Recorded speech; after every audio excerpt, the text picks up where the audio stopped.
Assalamualaikum teman-teman semua, kembali lagi di Niva Channel. Sebelumnya jangan lupa like, comment, subscribe, and share. Terkait dengan pengadaan CPNS dan P3K tahun 2021, Kemenpan-RB baru saja mengadakan konferensi pers pada Jumat 9 April tahun 2021 tentang pengadaan CPNS dan P3K. Untuk informasi yang lebih jelasnya lagi, teman-teman silahkan saksikan cuplikan video dari konferensi pers Kementerian Pendayagunaan Aparatur Negara dan Reformasi Birokrasi yang telah saya rangkum berikut ini. Dari Gedung Kementerian Pan-RB.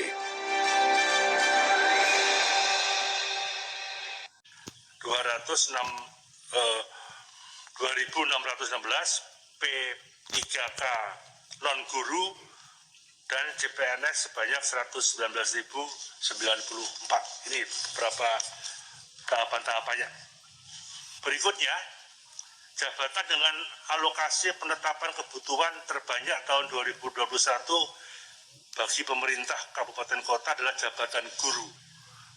Guru kelas, guru panja sorkes, guru BK, guru TIK, dan guru seni budaya. Kemudian jabatan tenaga kesehatan meliputi perawat, bidan, dokter, apoteker, peranata laboratorium kesehatan. Kemudian jabatan teknis meliputi penyuluh pertanian, auditor, pengelola pengadaan, barang dan jasa, dan pengelola keuangan, verifikator keuangan.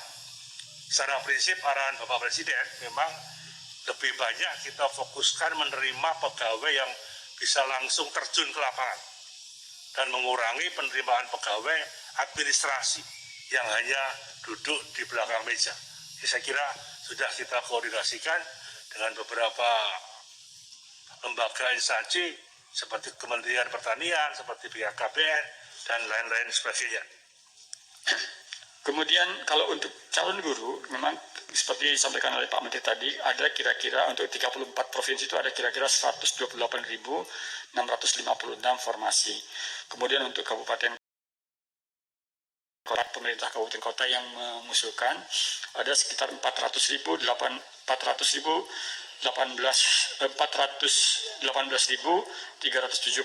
formasi. Ya. Kemudian kapan mulai pendaftarannya?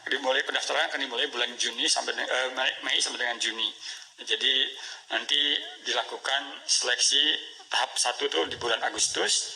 Kemudian setelah itu kita ingin nanti setelah seleksi yang mereka yang lulus langsung diproses ya, diumumkan, kemudian dilakukan pemberkasan dan penetapan NIP-nya oleh BKN. Setelah itu baru masuk ke tahap seleksi kedua gitu. Terus selanjutnya seperti itu. Jadi mereka yang mendaftar di guru P3K ini diberikan kesempatan untuk 3 kali tes. Nah, pengaturannya seperti apa nanti akan kita lihat dengan Kementerian Pendidikan dan Kebudayaan. Tentunya untuk pendaftaran ini beberapa hal yang perlu dipersiapkan ya para calon pendaftar, yaitu pas foto, KTP, kartu keluarga, ijazah, dan persyaratan lain yang memang diperlukan. Kemudian hal-hal lain adalah yang perlu dilakukan oleh kementerian atau instansi yang mengungkap pendaftaran ini. Kemudian untuk pengadaan PNS tahun 2021 dan P3K non guru ini kalau kita lihat dari sisi kebutuhan atau formasinya ada 56 kementerian lembaga yang membuka formasi atau kebutuhannya berjumlah sekitar 61.129 formasi. Untuk 30 pemerintah provinsi artinya ada 4 pemerintah provinsi yang tidak mengajukan, jumlahnya sekitar 10.787 formasi. Kemudian ada 435 pemerintah kabupaten kota, jumlahnya sekitar 94.990 formasi. Untuk ini adalah yang terbanyak adalah tenaga kesehatan, adalah perawat, dokter, asisten apoteker, perekam medis, dan apoteker. Kemudian untuk jenis teknisnya kembali perangkat komputer karena memang kebutuhan kita dalam kaitan dengan TIK, kemudian polisi kehutanan, pengawas benih tanaman, pengelola keuangan, dan pengelola pengadaan barang dan jasa. pada tahun ini juga kita masih membuka formasi khusus. Ya. Formasi khusus ini terkait dengan lulusan putra-putri terbaik, lulusan terbaik yang memperoleh cum laude ya, dari perguruan tinggi dengan akreditasi A. Tentunya kita mencari orang-orang yang terbaik gitu. Dan kemudian untuk pusat ya, kemudian penyandang disabilitas sesuai dengan undang-undang kita harus menerima sekitar 2% dari formasi.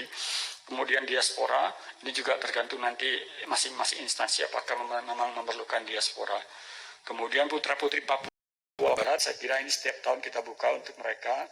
Jadi setiap instansi pemerintah juga diminta untuk membuka formasi khusus ini untuk orang-orang Papua dan Papua Barat.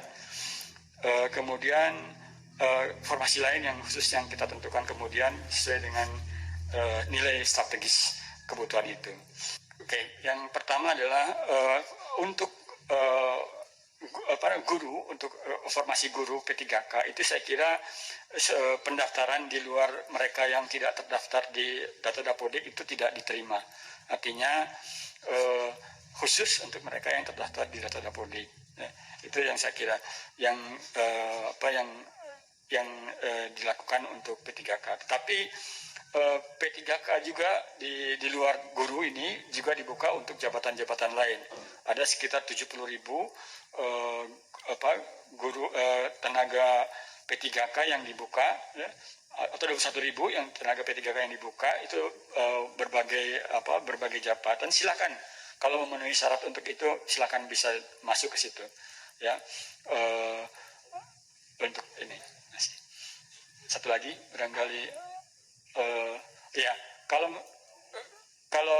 kalau untuk sekolah kedinasan tentunya ini adalah lulusan SMA gitu, lulusan SMA. Jadi saat ini memang di tingkat di CPNS, untuk CPNS itu kita batasi untuk lulusan SMA. Jadi saya kira kalaupun ada itu saya kira tidak terlalu banyak gitu ya, sehingga kalau mendaftar di sekolah kedinasan saya kira lebih baik fokus ke sana dulu. Saya kira demikian. Demikianlah informasi yang bisa saya sampaikan, dan untuk mendapatkan informasi-informasi terbaru, teman-teman silahkan tekan tombol subscribe dan jangan lupa untuk membunyikan loncengnya untuk mendapatkan notifikasi dari video-video terbaru.